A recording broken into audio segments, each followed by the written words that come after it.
You're listening to the Quit Your Job and Get Creative podcast, where we talk about quitting your unfulfilling job and pursuing your creative entrepreneurial dreams. My goal is to help you realize earning a living doing what you love is possible for you. You'll hear stories of women who have quit their 9-to-5 jobs and started their creative businesses. You'll learn how they did it, the ups and downs, and secrets to success. I believe that you are good enough and capable to live out your dreams. I'm your host, Jocelyn Clarkson. Now, let's get started. Welcome to another episode. I am so thrilled for today's guest. I have Sam Lund. She is the CEO, the founder, and creative director of Simply Sam Organize, an interior design, construction, and organization business. What started off as a side hustle of organizing family and friends' closets quickly grew into a $3 million business, which she started on Thumbtack.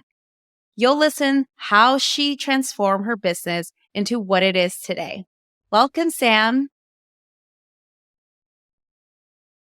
Hi, Sam. I'm so excited to have you on today. Thank you so much for joining me. Thank you for having me. I'm so excited to be here. You are dialing in virtually all the way from Utah. You're in Salt Lake City, are you? Yes. Well, technically, we just moved a little bit north of Salt Lake to a place called Bountiful because we basically moved from the city to the suburbs so we could have like an acre and a pool and a 3-car garage. But the best part is we lived in the city before and we were like 12 minutes from work and our work is downtown Salt Lake. And now we're like in our own little hub and we're like 15 minutes from work. So Nice. It's not like Chicago, like, because I grew up in Chicago, where like, I mean, depends on the time, but it's like 30 minutes to 2 hours to get to the city. Yeah, well, congrats on getting a new house. I know that's a big milestone, especially for you. You know, you have a gift for organization and interior design, and I know your husband's a contractor, so I cannot wait to see the final product. But if there's one thing I know about housing renovations is that it takes a while. So patience is necessary. Yes. But Sam, thank you so much again for joining. And I am actually really excited about having our podcast specifically today, because today you are celebrating 4 years of Simply Sam Organized. Yeah. How does that feel? Did you ever think that you would be at this point where you would look back and be like, wow, everything you've accomplished?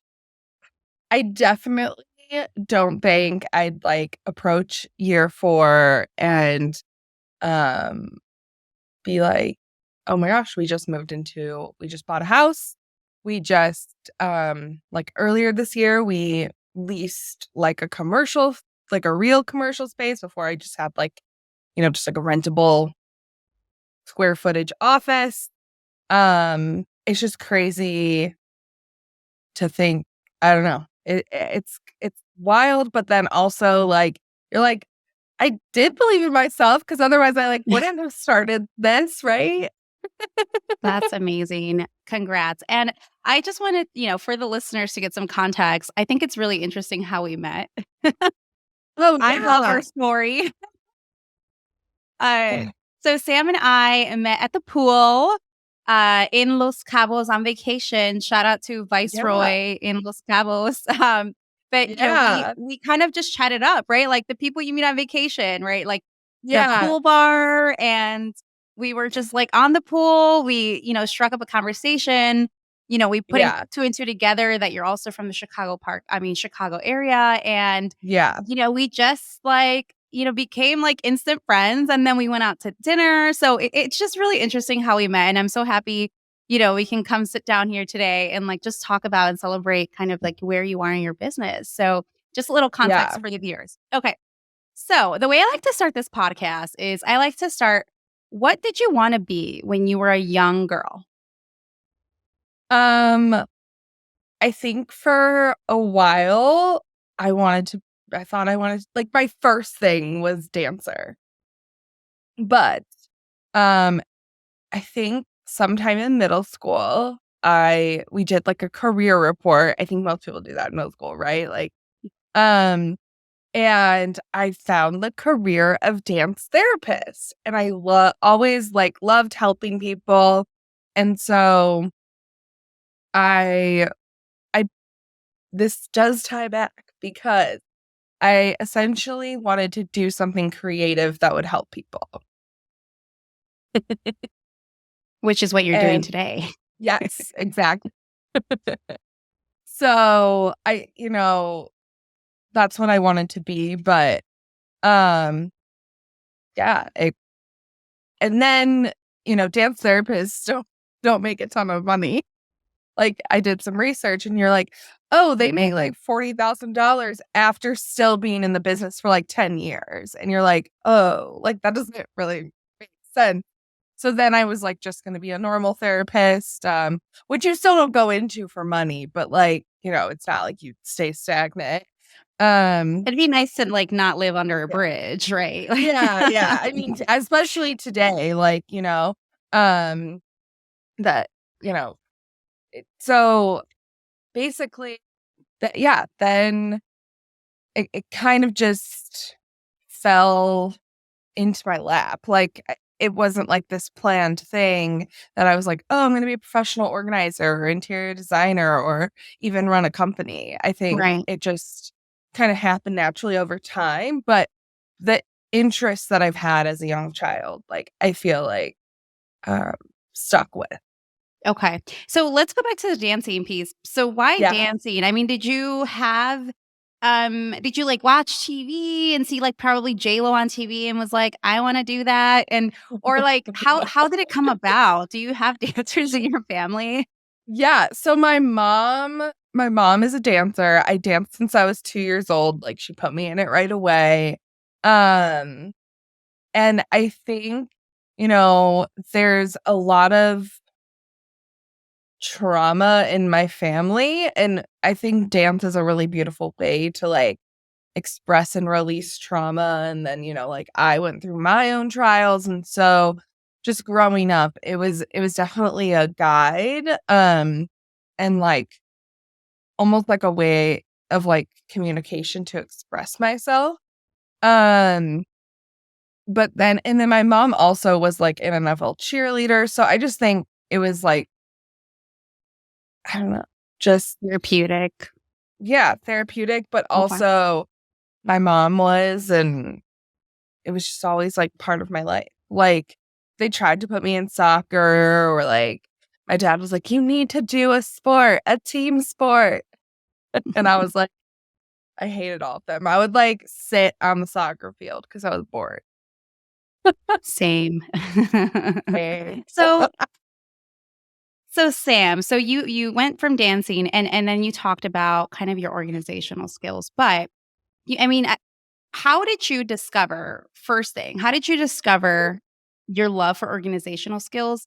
But I want to get to the point, like, what were the hints that kind of led you to be like, oh, this could be a business? Because I know for a fact, like, when you first were cleaning your house, I mean, I don't know when, or organizing your closet, I'm sure you weren't thinking, oh, this could be a business at the age of like 8. But like, how did 100%. that talent of yours show up when you were younger? Yeah. So, interesting thing about me is a lot of my organizer friends, I feel like, have this personality type. I call it the ballerina personality type. And like, going back to dance for 2 seconds, there is a personality type when you like do just ballet versus like modern dance versus like jazz. Like, so I was more of like a modern hip hop dancer. So much more like grounded and earthy, and I don't know, like, it's a little more messy, if you will. It's not like your foot's always pointed or whatever. So, The fun type. Yeah, the fun type, yes. Yeah, I have to explain this to people.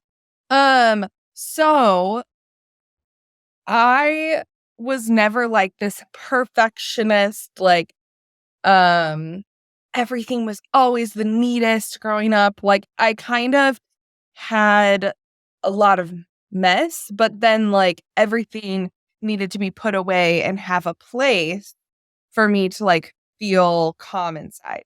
So growing up, because I like went through a lot, like I struggled a lot with like, well, we thought what we thought was like depression, anxiety, but like later found out PTSD, which, I mean, we can get into that or we don't. but, um, but it definitely like guided this whole thing because I feel like I don't know, it was like weird. It was like all my clothes would be on the floor most of the time because to put them all away, it was like I needed so much time and that felt overwhelming. But then when I would like put everything away, I'd always like color code everything and like put it away perfectly and fold every single thing. And so it was like a full day project. And then I don't know, I was a little bit neurotic about my school supplies. I always was like organizing it and like always like color coding my pens and like but the funny thing is, and my mom always talks about this, is I always like would help other people before myself. So I'd like help organize my friends' closets, help them clean out their closets. Um like I don't know. I just was like into like putting stuff away in a nice way that like made sense. Like if that makes any sense at all. No, So absolutely. Do you yeah. wanna come to my closet? I do. I've always admired those people in school who had, like, organized agendas with color-coded, like, pink color pens and different gel pens, and I'm like, "How are they so Yes. organized?" So, no, that's amazing because I think oftentimes a lot of people, even to the listeners, when you think about organization, it's not something that you kinda quickly think, "That's a career," right? You think you have like, a lot of people have these I wouldn't say hidden talents, but these talents that aren't, like, popular business ventures and ideas, and I think it's Yeah. important for people to tap into that and say, like, "Yeah, yours was organization, and, like, here you are. You made a thriving Yeah. business out of it," and that's crazy. So if there are any, like, clean freaks, organization freaks I know some of my ex-roommates were, like, super organized. I was the messy one, like, Yeah. business out of this. I mean, if that's Yeah. what you're really good at. So, no, that's interesting, And and that so, goes Sam for my oh, sorry. I was just gonna say that goes for my employees as well. Like if someone's not into starting a business, but just still wants to do something they love, like there are organization companies. Like I'm hiring. We're always hiring that's a good point. organizers. Yeah. Yeah. And actually, that And might be a so good stepping stone into figuring out, like, yeah. is this something that I could do? How does the business work? It's going to Yeah. work 100%.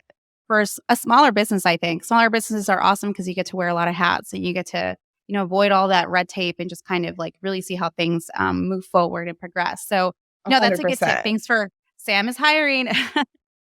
So, Sam, take us to the beginning of your working career. So, what did you study in Yes. college and how did that lead you to your first job? Yeah. So do you Was there mean a first job major at for organization? no. Wait, so first job out of college or first job as Simply Sam? Out of college. So we wanna know, Okay. yeah. So what did you study in Yeah. college and how did that lead to, like, your first professional Yeah. job? Okay, got it.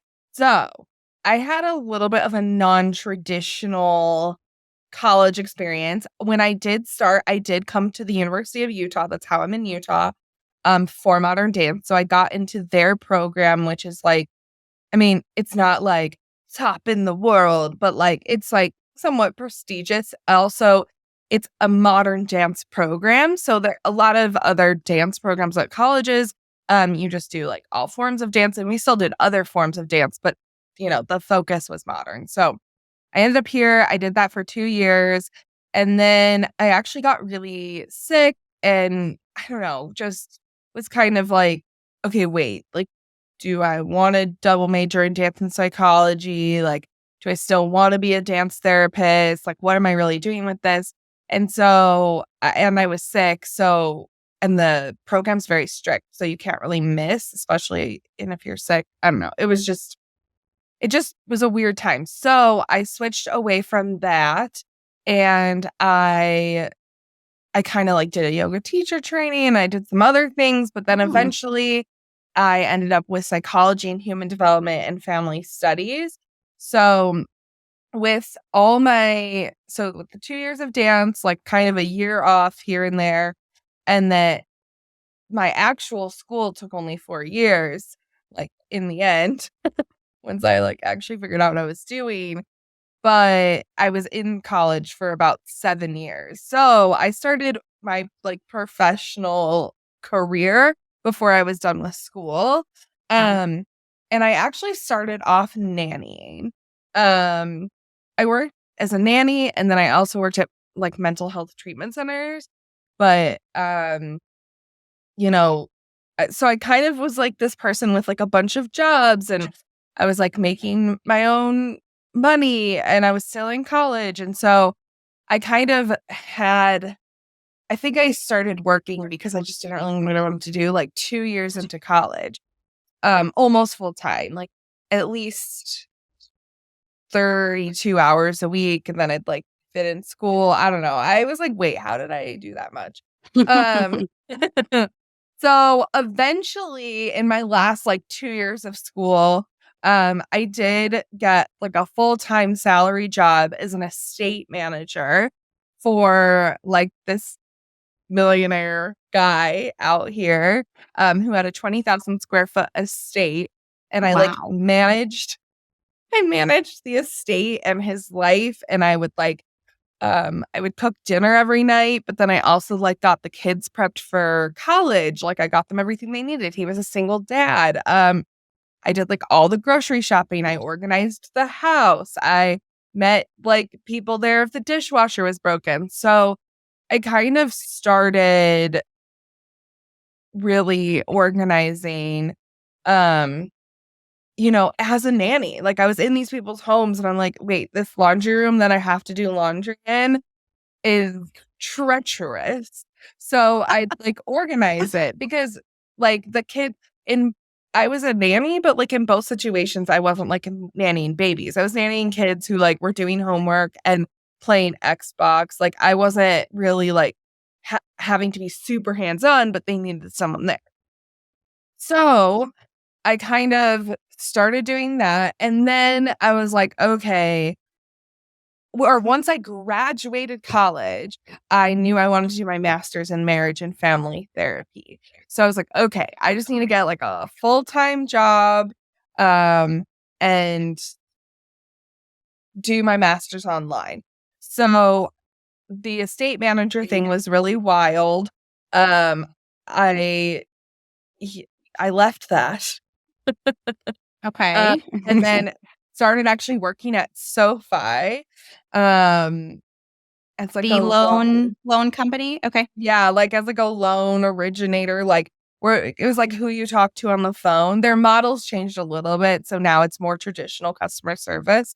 But when I was there, they really wanted people who like had graduated college to like talk about loans, and then they realized that um people that are smart that like would say like speak up in like a customer service setting, like, "Oh, we feel this way about this," like, who had feelings about it, like, weren't necessarily, like, call center people, like, they wanted, like, smart call center, and it didn't really work, like, they realized that they yeah, so anyway, um, but while I was there was kind of when I was, like, on the phone all day, at a computer all day, that's when I really was like, "I can't work for anyone," like, I could get up here and leave, and no one would care. And that just wasn't it for me. Like, I was like, "This is stupid. Like, this is a waste of time."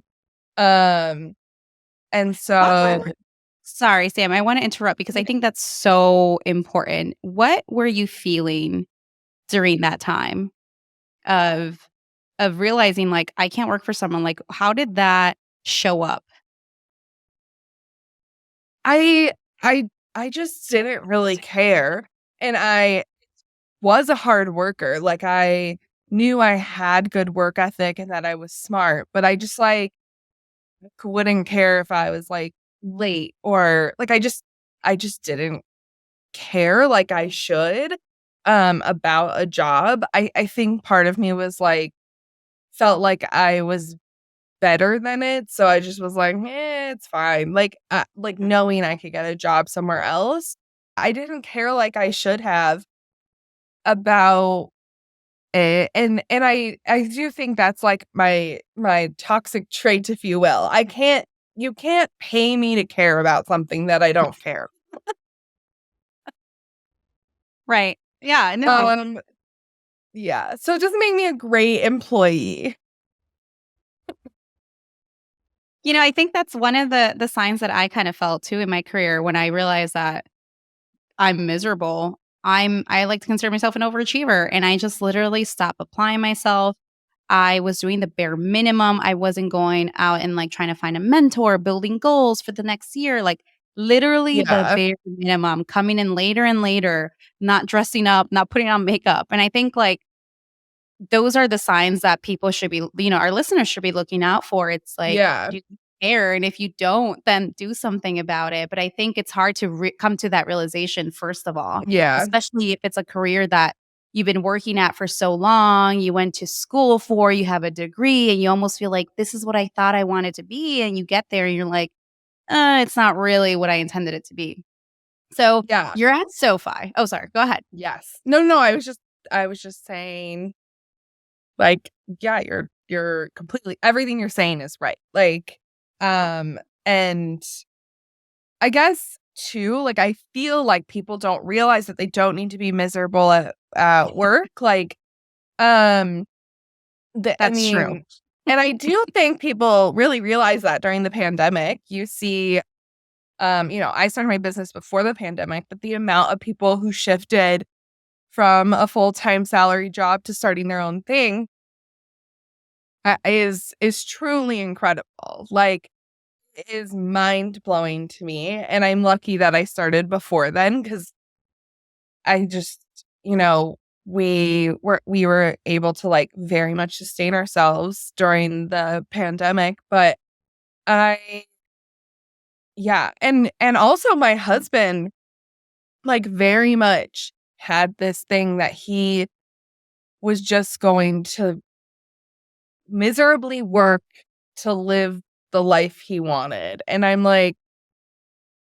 right now, right now, if we just were like normal people with salary jobs, like, I don't know, like, I'm sure we'd be making like okay money, like, we wouldn't be like living on the streets at all. But I don't think we would have just bought a house. I don't think so. We would have been able to meet in Mexico. Like, so, Right. you know, Yeah, that's I, true. um, yeah, but I really think it's just interesting the amount of people that feel like, you know, being miserable at work Right. is the is Normal. is the baseline normal. Yeah, I mean, I think you hear kind of like I wouldn't call it like pop culture, but like society, like they normalize it. Like you hear memes about like, oh, Mondays be like, and people are miserable. But I think in reality, like Yeah. what that is doing and all those like jokes and memes and stuff about working and like that just kind of normalizes it. And people think, oh, it's fine. Like you got to put in the Yeah. work. You gotta like prove yourself so that Yeah. 65, like, hell no. Listeners, you Yeah. don't have to hate your job. Yeah. So you're at SoFi. How Yeah. did that end? Yeah. So I fully got let go because I didn't care. Um, yeah. Wow. I'm going to say fire. Can I say fire? You got fired. Well, isn't fired when you do something like I feel like being fired is like they're like you stole money or like I don't know, like like and then let You go is like departed your yeah. partnership with And the then like let company. go is more like It sounds just better. don't work. You just don't work here anymore. Like it's not It's like a like mutual understanding, right? It's not so dramatic. yeah. Okay, so let Yeah. go. You got let go from I SoFi. don't know. How did that affect you? Honestly, I felt relieved. For the most part. So, okay, so I felt relieved in a lot of ways. I just I don't know. I think I used it as an opportunity. So my last paycheck included tuition reimbursement because I was getting my master's. So SoFi does tuition reimbursement. So my last paycheck was like $5,000 because I got tuition reimbursement. And they by accidentally paid me twice. So they gave me a check and then I got direct deposit. Um, and I called a lawyer and they were like, in California, SoFi is a California company. And in the state of California, if someone overpays you, they legally can't take it back. Nice. Yeah. So I ended up with like $10,000 when I left, which for I mean, for me at 24 or whatever, that's like a lot of money. The stars were aligning. Yeah, now I feel like $10,000 like really doesn't get you too far in this world. I'm like, what is life? Um, but no, that's a lot of money no matter any way you slice it. But just like I was like, okay. But I did have like some things to take care of. And then also Colby and I were 6 months away from getting married. So, and that's a whole other story, but basically, my family is Jewish and different cultures have different things, but very much in like the Jewish culture, your parents pay for the wedding. But my parents were like in a random legal battle over back paid child support. It's crazy. But essentially, my mom had to pay for it without my dad. And I had to cover a lot of the cost because I have high standards. So I had to use a lot of that money for that, but also kind of was able to chill out for a second and think, okay, like what am I doing here? Like where do we go next? I still have like 4 years left of grad school. What's to do? Wow. Yeah. Okay, so at what point do you start kind of honing in on this talent and start thinking, okay, Yeah. this could be something? Yeah, so I had been thinking about it for a while. Like I feel like in peripherals, I was like thinking I was going to start my own business and I had this idea cuz remind you I was in grad school for marriage and family therapy. I was like, how could I start something now and then turn it into a therapy practice later? So I thought of this. I just kind of started thinking, and the LLC of my business is Simply Sam Life Organization. So I had this idea that was kind of like, I'm going to go in and help people organize their life. And I thought maybe I could figure out a way to do therapy in the home. I just felt like sometimes people needed it in their home, especially when it was a couple and they needed to look at their whole life. And, sometimes people get divorced over like fighting over who takes out the trash or like the dishes. Like it can get so heated over one thing. It obviously builds resentment and then there's more and then people make mistakes and whatever. But a lot of it has to do with like how they live in their home together. And so I just like, I don't know. So I was like, how can I start this? So to clarify, Yeah. so the organization Yeah. piece, because when I think organization, I'm thinking tidying up closets, maybe a pantry, the kitchen. Yeah. But you meant it in a different way. You almost meant like relationship wise, like using this psychology major and organizing your life, Yeah. relationships, not like tangible closets Yeah. and kitchen pantries, etc. Yeah. Well, I didn't really know. I feel like I Okay. thought that like, and I still think this is still true. Like I have found this to be true. So I think that like those pantries and closets play a role in our relationships. Wow. Yeah, like for a lot of couples, that's what I found. Like I go into these homes and people, some people really care about keeping their closet organized, and then their spouse like leaves everything on the floor. Or, some people, like, I don't know, there's just so much. There's all these little minute things that add up to relationship problems that are happening in homes. And so I didn't really know what any of this meant. I thought I'd like do therapy and we'd like organize a closet, or like I have no it all just like started forming, and I'm like, well, I could just start doing this. And so I actually got like a little job as a nanny like right after SoFi, because I like needed to work. Um but she kind of wanted me to like clean the kitty litter and like do the dishes, kind of like what I had done earlier in college. And I was just like, at this point, 26 or something. I know it's like the timelines all meshed together. And I just was like, I don't know if I like, well, first of all, I'm allergic to cats. So I'm like, I can't clean your kitty litter. Like, I'm that's not allergic gonna to your work. dirty laundry. Yeah. Like, but then like wanted me to like help her with marketing for her new company. Which, fun fact, I just ran into this woman like a couple weeks ago at a networking event. But basically, like, I also helped her organize her closet.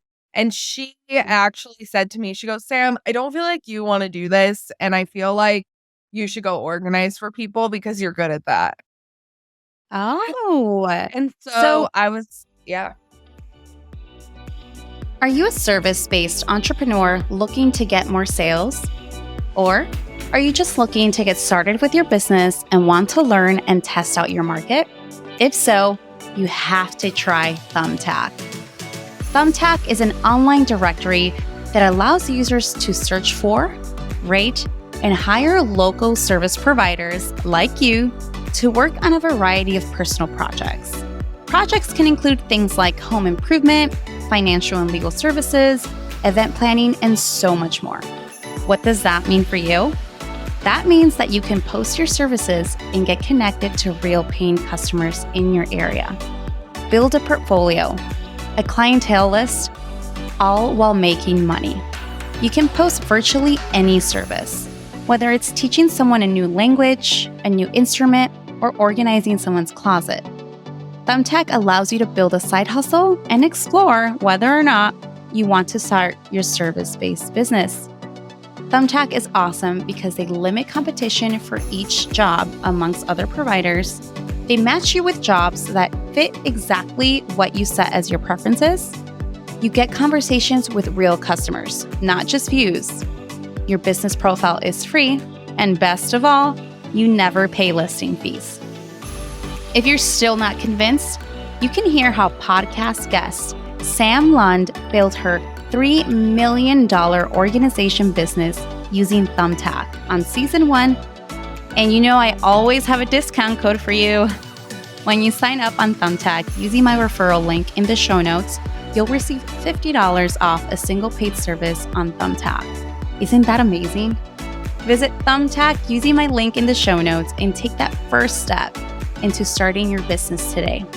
Now, let's get back to the show. I want to point out one thing before we jump into the organization. Okay. So you lose your job, you were let go of SoFi, and then you get a job nanny. Okay, so I think that's so important because a lot of people are too afraid to quit their job. And when they say quit their job, their corporate careers, they think, well, how am I going to live? How am I going to make money? Like, how do I sustain the business? It's like, okay, you can quit your job, but you can still go on and get a part-time job. You can, there are so many ways. People don't realize, like, just because you quit your career, your office job, that it's making you freaking miserable, that you're working 60, 80 hours at, you could literally get a job elsewhere. You can get a part-time job nanny. I got a part-time job waitressing at like a pizza place. Like, who cares? But it gave me the ability to A, pay my bills, and 2, I had so much more extra time to really invest in the business. And so I really wanted to call that out because You went ahead and did just that. You got a nanny job, and then something came out of this. So, okay. So 100%. so the client tells you, you should be doing this. At that point, was that the validation you needed to be like, okay, this can be something I can get paid to do? Yeah, 100%. Oh my gosh, I'm gonna sneeze. I'm like, is there a cat there? Yeah. No, but we have 5 dogs here right now. That'll do it. I'm not allergic to my dogs, but sometimes I'm allergic to other dogs. But also, just change of season. Okay, so. Was that the validation you needed to start the business? Yes, absolutely the validation I needed. I don't know why. It just like something clicked. I was already like, okay, I'm gonna start a business, right? But it was like more happening behind the scenes. So this is important too. Like, yes, you can get a part-time job, but also sometimes it takes like a leap of faith. So I was like, okay, I'm going to do this. So I took this credit card that I had like an $800 limit on. Like that is so, like it was like ridiculous. But I was like, okay, I'm going to just use this for this business and then figure it out. So I got an LLC. I got a website. I started my Instagram. I just like did it all that night. I was like, okay, I'm doing this. And then I had some photos that I had taken of like small projects I had done because I was like, I'm going to do something with this. Like I wasn't quite sure yet. I just knew that I liked organizing and knew I wanted to like do something in the home with couples, whatever. So I was like, okay, Simply Sam Life Organization. At first, like I said, I thought I would do like all these services, but we'll get back to that. So I like did all this in one night. I posted on Facebook. I had one of my very good friends, he'd say, "Oh my gosh, I need your help." Like, and I, did some work for him. I put myself on Thumbtack. I did a couple of other things. So I think the biggest thing is from the get-go, I was like, I need to spend money on this. I feel like I see that a lot where people who it's like their side hustle or their full-time this or whatever, they like want to make money before they spend money. And I feel very strongly that can be real, that can turn into something sustainable, but it's not going to happen overnight because when I started this, I was like, it's okay. Like, I don't need to get another job. I'm going to just try this. I could literally make XML if I just had jobs for this many hours. And it was like something like 24 hours a week of hired work. And that was like enough to live and a little bit more. And I like, I don't know. I just was like, I could drive Uber. I could do Instacart. I was like, I knew I could like do all these things, as you say, like to make extra money if I needed to live. But so I felt like there was so much I could fall back on. And I feel like that's even more true now, like than it was in 2018. Like everyone needs work. Everyone, needs someone for like 4 hours a week or, just extra time. So I just went for it. And I was not afraid to spend money because Thumbtack is money. So anytime someone reaches out to you, you pay for it. So that was kind of scary, but I was just like, how else will people see me? And I do think money in marketing equates to visibility. How can people hire you if they don't know about you? And so I had all these plans and fallback plans. And honestly, within 3 months, I was making like at least $5,000 a month, and I needed to hire help. I realized very quickly that for me, I didn't want to do the type of organizing that I could do alone. I felt like people didn't want me in their home for 5 days. I felt like people wanted me in, out, get it done.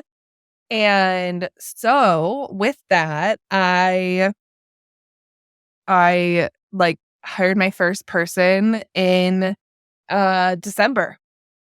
And this was all happening it's October. Oh, so it was Right. 2 months. It wasn't 3 months. It was 2 months. So one thing I want to point out, you said, you weren't afraid to spend money, which is Yeah. true. And two, but I also think you weren't afraid to put yourself out there. I mean, you said you posted on Yeah. Facebook about this. A lot of Yeah. people, I mean, even me, when I first started my first business, which is an online clothing boutique, I was embarrassed. For some reason, I was embarrassed. I was ashamed because I was like, here I am, this like corporate, financial consultant working for the big four. And like now I'm starting a little boutique. Like I was ashamed. I was kind of embarrassed. I was afraid of failure. So I would have never thought to put it on Facebook. Like, absolutely not. So people can make fun of me Yeah. and be like, what are you doing? Like, go back to your job. So was No. there any resistance there when you were posting and telling your friends Uh, about it? like slightly, I would say. So, um, I love my friends from Chicago, but I Oh, definitely feel like there's this pressure to live life a certain way. Like you do this, you leave home, you go to college. Like when I was like no one from my high school that I know of, like I'm sure there were people that didn't, but didn't go to college. Like I did, like it was just like you graduate high school, you go to college, you come back to the city, you get a job. When you're in college, you get good internships, blah blah blah blah blah. Then then you get a job and like you work your way up the corporate ladder and you work hard and like there is this like thing that you follow. And then you find someone and you get married and you move to the suburbs and hopefully your husband makes enough and you don't have to work. that is the American dream. Oh, yeah, that is the American dream. So I completely understand like your way, like you're feeling that way because I feel like if I weren't in Utah, like that very much is true. Well, I'm here and I would say that a lot of people have small businesses. At this point, I knew a lot of people from college. I knew a lot of people in college that started small businesses. Like I think that's why I've been so successful is people here are so supportive of small business. And and truthfully, like there's also just not as many um, like franchise chain large companies to hire for help here. There are like a good amount, but just like compared to elsewhere, it's just a little different. I don't think I was like I was ashamed or embarrassed, but I definitely think I wanted to focus more on being hired by people I didn't know. Um because I think it's a lot harder to work for people you do know. So I think that there's still like a part of that, but I just wanted people to know and some people are supportive and some people are not, but now and that's how it's always going to be because my mom was always supportive, but I'm pretty sure, no one else really knew what I was doing. Even my husband like didn't quite understand it right away cuz mind you I started this alone and then he came in later. So, you know, I Right. And think so, you have to do what you think's going to make you happy and people are going to pay for it and people were paying for it right away. So, no, that's awesome. So let's talk about your marketing strategies at the beginning. So you posted on yeah. Facebook, you posted on Thumbtack. Were there any other platforms or different ways that you were doing to acquire new clients? Yes, so Instagram. And back in 2018, Instagram was a lot easier to be seen. There were still like hashtags really going on and now, I mean, it goes up and down, Instagram. But the way it used to be is if you had good hashtags, they would put you on the explore page and so it was just a lot easier to be seen. So I would post organizing and home photos of work I had done and it would get on the explore page and a lot of people would see it. So I got to like 5,000, I think, like 5,000 followers within 3 months. And then I had a YouTuber hire me. Um, and this was like right at the beginning. So at first I'm just organizing. I'm doing those closets and this and I'm not really like working with couples yet because I'm still thinking, how could I add therapy into this? But because I'm still in grad school, but then eventually I just quit grad school because, but come January, Marie Kondo comes out. So that was helpful for visibility. But I like, I don't know, like it just kind of all started making sense. So I think, how do I explain this? I'm like, I don't.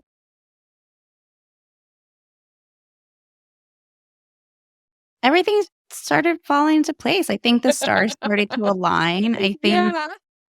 I think, you know what I think, Sam? It's like Yeah. once you decide to commit to something, Yeah.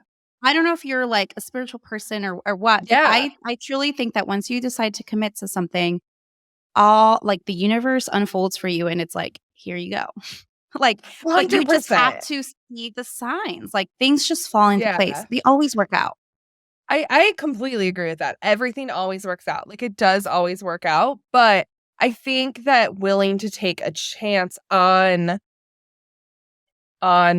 myself, on my life, and not having fear really did play a part in that. And like, you're right. Like things just kind of started to align. But I think it was also because I was like just giving everything to it. I was like, I'm going to do everything to make this work. And just like slowly let stuff fall off.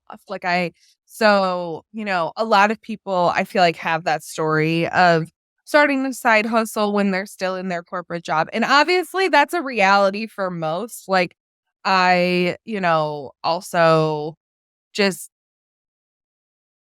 I don't know, like I don't know. I just feel like maybe because I knew my family would help if I failed. Like they never gave me any money in the beginning or anything to like help me get started, but I think that like I did have that privilege of like, okay, if I like really fail, I have people that can help me. So I was able to give my all to it, and I do recognize that not everyone has that, but I also feel like giving everything to it made it work. So it's kind of hard to say because I can't just say to everyone, like, "Don't have fear." Like, that's, not helpful. Just Um, do it. just do it. Yeah. Or at I least ease uh, into it. yeah, or yeah, exactly. Or just try. I think that's the main thing. You just have to try. Like, what and I guess, like, yeah, like, being afraid of failure is real, and it's very real, but I also think that, like, you have to kinda think through, like, "Wait, what really happens if I fail?" You know?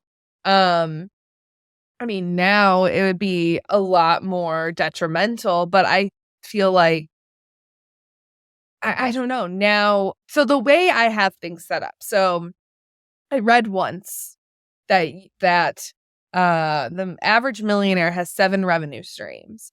And so from the get-go, I don't have 7 revenue streams yet, so don't worry, guys. But you will. I know you will, Sam. Yeah, exactly. That's the goal. But, you know, I knew from the beginning that I wanted multiple services. So, and revenue streams. I felt like when you do just one thing, it's a little bit harder. So, I pretty early on was like, well, so with interior design, with organizing, I'm like, okay, this is working. People really want this. Marie Kondo came out. It felt like every major website you'd go to for home stuff, West Elm, Pottery Barn, it was all like, organize your closet. Like organizing was making this big, just splash essentially in mainstream media. And so But I was in these kitchens. I was in like houses that were $3 million. So the kitchens were insane. And pots and pans wouldn't even fit, like, in the drawers. Like, I was like, who designed this kitchen? And so I just saw this real big gap between design and between organization. And I've always liked design. I guess that was really the talent that I like didn't know I had fully. Like, I always had a cute house. In college, like, even my dorm room, everyone was like, your dorm is so cute. Like, I did always like decorate and make things my own. So obviously that's evolved. Like, I should do a blog about like my dorm room versus my bedroom. I would love to see Like, that. Were you the pink, everything pink? no, I had like purple bedding. I had like I printed all my photos of my friends and like pasted them on my wall in like a big heart. I had like Oh, cute tapestries. Like, I thought I was like a hippie. I thought I was like a hippie modern dancer that's like rolled around on the floor. Like, but regardless, like, I didn't just like put up a poster. Like, I like always like kind of like made stuff my own.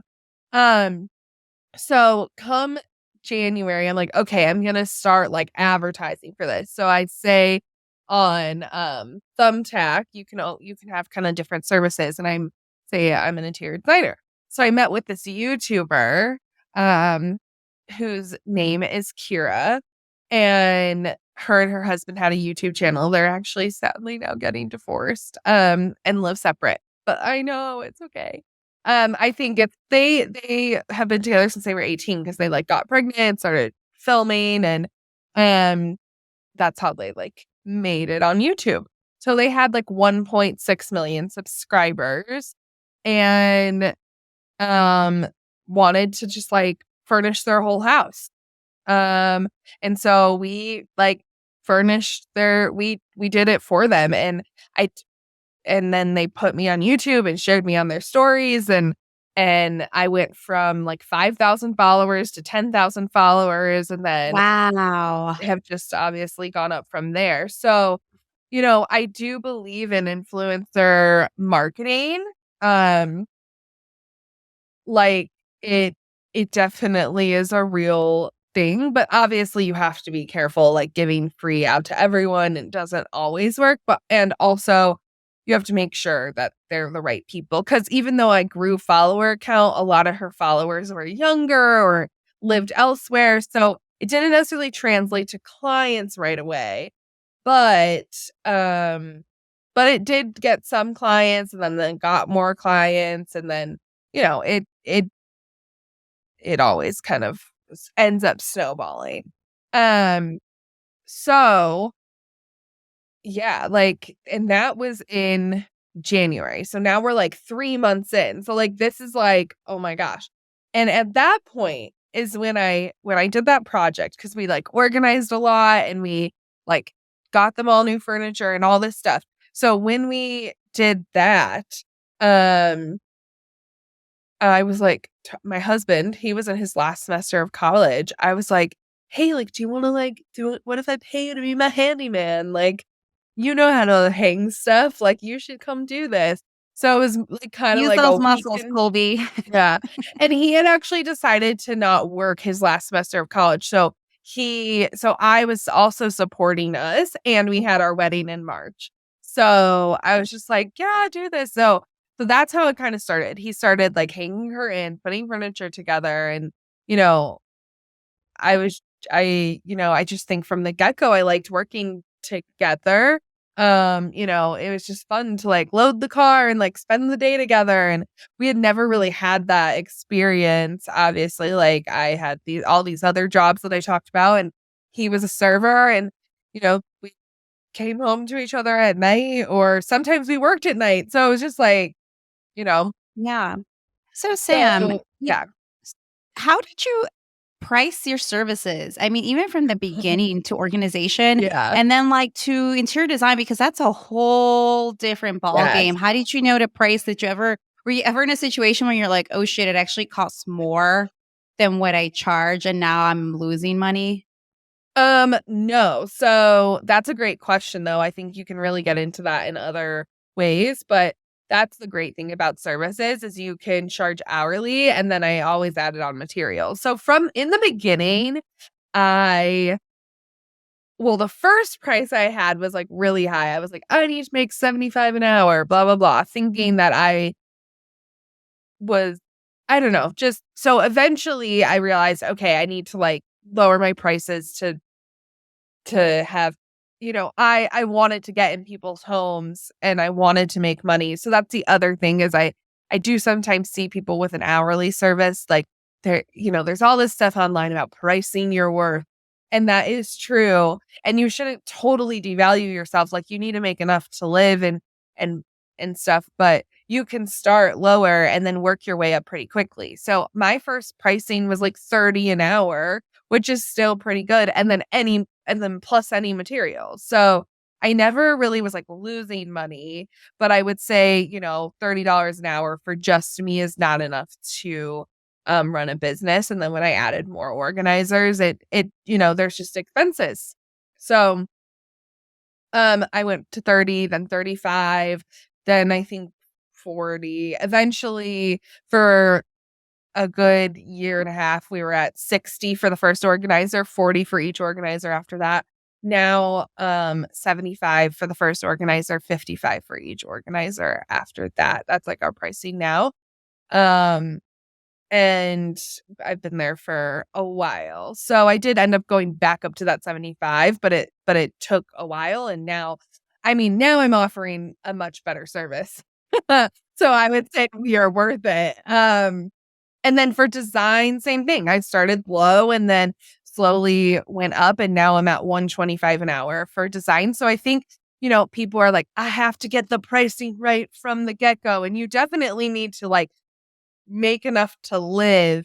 But if you're at a corporate job making 100,000 and you take out your hourly pay, like that might not be what you make in the beginning. But that's why I definitely believe in multiple revenue stream and training others, because from the get-go, I wasn't making money, like not from the get-go, but first 3 months in the business, I was making money off other people organizing too. We were organizing as a team. And then now I don't even go to a lot of jobs. So my team is making money while I'm here. Not I really. love That's that. never You're good. growing, you're Yeah. delegating. That's Yeah. amazing. So I would say that was pivotal to my success because I did that from the beginning. I was like, okay, it's not just about how much I'm making, it's about how much other people are making too. So Colby as well, I would charge 50 for him and pay him directly 25. And so Oh, but the business was making like 25 an hour off of him. And, that one project, let's say that's 40 hours. I mean, the business, I'm like 25. I can't do math.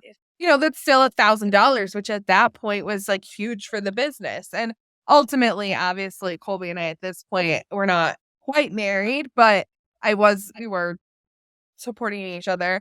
So like it obviously any excess went back to us, but I think that was like very big and having those multiple services. And then eventually Colby got his contractor's license. So now we earn money on construction and we do a cost plus model. So we sub a lot out, like we sub the drywall out, painter, whatever, and then we mark it up 30%. And so, we have all these revenue streams that we're making money off of. And now the business expenses are so much. Um, it's just crazy. But, I do think having those multiple things helped from the beginning because what I found is like organizing goes up and down, design goes up and down, construction goes up and down. Like there's busy times and slow times. So they kind of, and they all have different busy and slow times. So it's pretty much that worked out. that's so cool, Sam. I just to see how like you got smart about because hiring people, whether it's your spouse or boyfriend, fiance at the time, like whoever you hire, it's a scary because you think it's based. You're not responsible for someone's financial livelihood, which is a lot of Yes. pressure. Yes. So, but I think you did it in a smart way because it's hourly, right? So if they work the hour, they get Yeah. paid the hour, but you designed it in a way where you get a margin. You have a margin on the hour. So whether you don't have work, you know, or you do have work, it's never like it's a set salary that you have to pay. It's like, hey, if there's work, there's money. If Yeah. not. So that's pretty smart. How has Yeah. it been running the business with your husband? Yeah. So I think it's been really hard to figure out our working relationship because I did start it and then added him in. And then it ultimately, you know, I I play more well, I'm CEO, so I'm just I felt I have like, I sometimes feel like the weight all falls on me, and we've really had to find ways where it's like, "No, like, we're a partnership," and so this last year, been like, we've done couples therapy, and we have a business coach, and we've been really working hard to look at what that partnership looks like on a more 50-50 scale. And he is amazing. He's an amazing general contractor. Our clients absolutely love him. He runs these projects, makes sure they're safe, like is bringing it to fruition. It was just like that. Like I'm still a designer and I'm still an organizer, but then I'm also, figuring out the payroll and the insurance and you know, just all the stuff. And so what we've really done this year is kind of go so I'm on year 4, right? Or so this has been, yeah. And and I think this year has really been about turning into a more corporate structure. So I think, you know, we can repel the corporate world all we want, but at the beginning of this year, I did a class through Goldman Sachs for small businesses. Um, and I just feel like I was like, okay, like this, we can structure like a corporation and we don't have to be one and we don't have to want to become one. But, having an org chart, having job responsibilities, having, you know, um, employee handbook, like whatever it is, I really focused this year on that. So it's been a hard year because I've kind of almost had to like slow down to be like, okay, this is a business. Like this is not just a small business. This is not just like a, you know, No more messing like around. yeah, no more messing around. Like it is people's livelihood. And so, now I have people on salaries and, we have an office. And so you really need to have that backbone. And so I probably waited too long. I wish I would have spent more time on that early on, but it's hard to say if that's the smart thing to do because I also like was able to make money and get great clients and yeah, I guess you always are gonna apologize to your first clients. Sorry. And that's in any industry. You're like, "Ooh, that wasn't a great customer experience," or whatever. Um, so it's just like, I don't know. I feel like I just did the best I can, but I do wish I would have spent more time on that stuff early on. But, you know, Colby, it's not like Colby and I are like, oh my gosh, it's been amazing always. Like it's hard to run a business with your spouse, but I truly can't imagine it differently. I cannot imagine us just working on away on our computers, having corporate day jobs and like texting each other, hey, what do you want for dinner? Like I can't picture that life for us. Yeah, and I think based on Um, what I yeah, saw, you guys when we met, you guys seem to make a great team, and, if yeah, you can make it work, make it work. You guys are both invested in building your empire together, and yeah, I think that's absolutely beautiful, and I'm sure I am yeah. 1000% sure there's been tough times, Oh, just natural. yeah. No, So naturally, and that's the thing is you just can't be afraid of those tough times. Like they're gonna happen. So yeah. So, bringing it back to today, you're celebrating 4 years of Simply Sam yes, Organized. What's next for Simply Sam Organized? Like, what are you excited about for the future of the yeah. brand? So I um what am I excited about? So, I mean, so many things. I think what's cool is I feel like I've figured out a way to really invest in having good clients. So, we've focused on quality, not quantity. I don't want more clients. Like I want more new clients, but I don't want like more in quantity. Like let's say we have like 6, 10 organizing clients here and like 6 remodels or whatever it is. I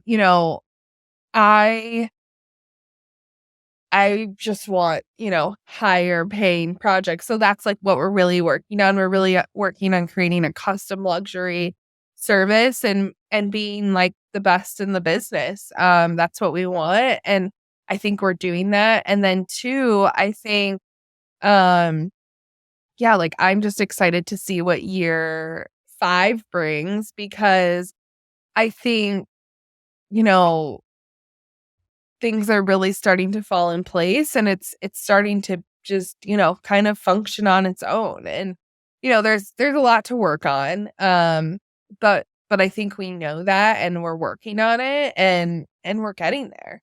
And so, yeah, I guess I'm just excited to see what year 5 brings. And I feel like I'm hoping it just brings more stability, and more cool projects.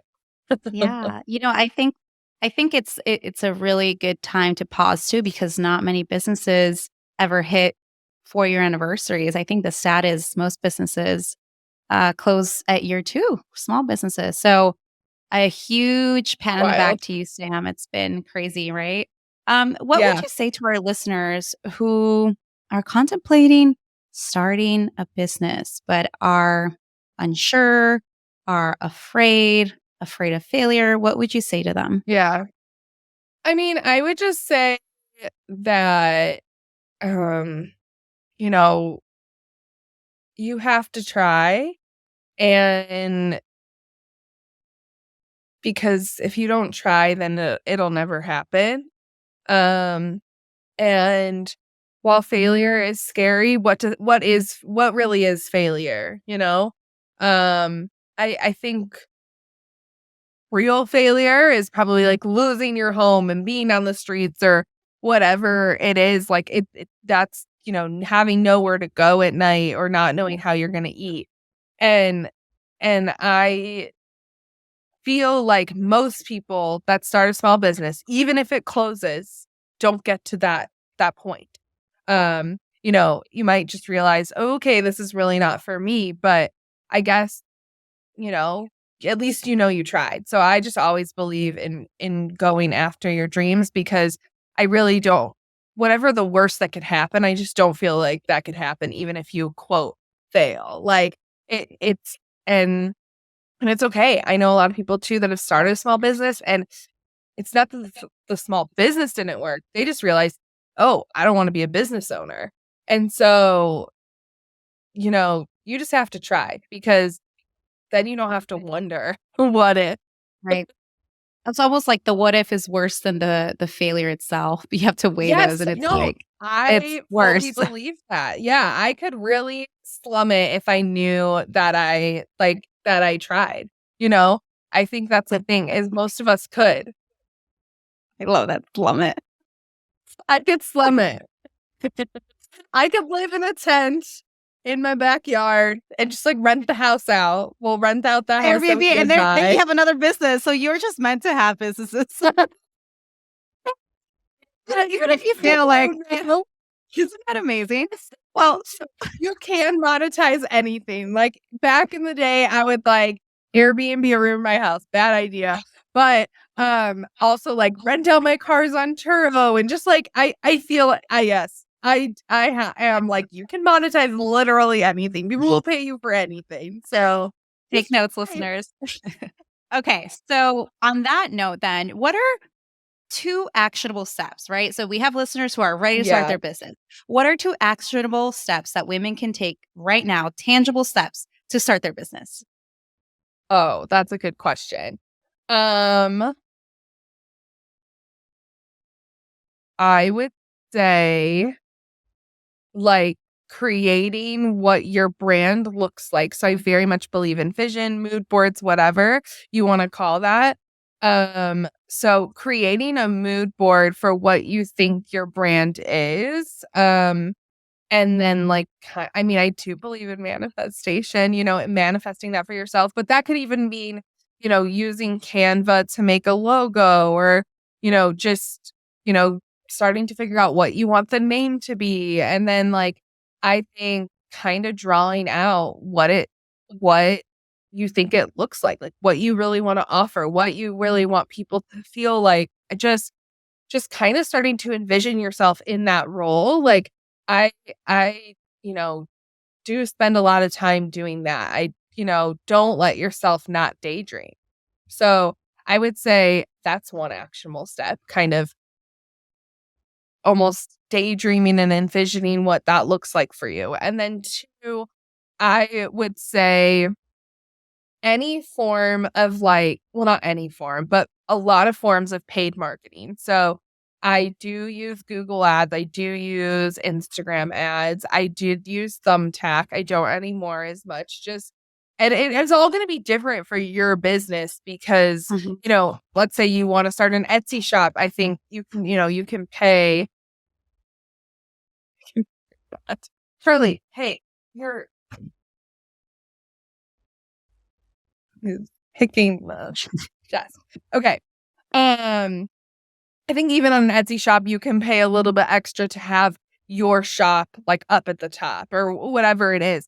I would say, some people have to save money, but I would say save money because spending money on marketing is visibility and visibility is getting clients. So whatever the actual step is, whether it's saving money, whether it's, being okay, I'm going to spend $50 on this. I think, I'd rather spend $50 on visibility and then have 3 clients than spend $50 to go out to dinner. And then you could get 3 clients and go out to dinner 5 times. I love that. It's the value of investing to get a bigger Yes. output or yeah. Yeah. So thank you so much, Sam. And if people want to follow you, get to know you and follow your journey, learn more about your organization business, how can people find you? Yeah, so the best way to find me is Instagram, Simply Sam Organized with an ED. And yeah, that's how you'll find me. And my website's linked there. And yeah. You do offer really good tips on your Instagram. So I love following you for that reason too. Awesome. Well, thank you so much, Sam. I am so happy you were here to share your story. Best luck to you on year 5. Congratulations on your anniversary again. You're doing amazing things, Sam. Well, thank you. And you are too. This is so exciting. So I think last thing, women just have to support women. And, that's what we got to do. Amen to that. All right. Thanks, Sam. Thank you so much for listening, and I hope you found this episode inspiring. I know getting started with your entrepreneurial journey can seem like a big task, but I am here to help you. I created a free guide with actionable steps on how to get started. Click on the link in the show notes and drop your name and email to have it delivered straight to your inbox. Have a beautiful day.